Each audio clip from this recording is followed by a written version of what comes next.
ఇచ్చిన ఓటు బ్యాంక్‌ను తమ ఖాతాలో వేసుకునే ప్రయత్నాలు ఆల్రెడీ వైసీపీకి సంబంధించిన కాపు అభ్యర్థులు ఎవరైతే ఉన్నారో ఆ ప్రాంతాల్లో చాలా సీరియస్‌గా చేస్తున్నారు. ఎక్కడికక్కడ కాపు సమ్మేళనాలు ఏర్పాటు చేస్తున్నారు. కాపు సామాజిక వర్గానికి సంబంధించిన కుల సమావేశాలు ఏర్పాటు చేస్తున్నారు.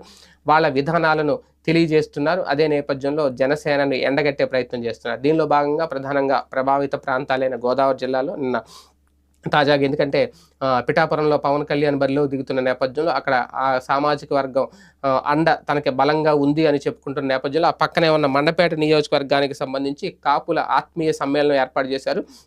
ప్రస్తుతం ఎమ్మెల్యేగా ఉన్న తోట త్రిమూర్తులు మండపేట వైసీపీ అభ్యర్థి తోట త్రిమూర్తులు ఆ సభలో పాల్గొని కొన్ని కీలక సూచనలు అయితే ఇచ్చారు కాపు సోదరులకి. ప్రధానంగా కాపు సామాజిక వర్గానికి సంబంధించిన కాపులందరూ కూడా కాపు నాయకులు కానీ కాపు సోదరులందరూ కూడా అన్ని రంగాల్లో ఎదగాలి అని చెప్పడం, అలాగే వెనకబడిన కాపులు ఎవరైతే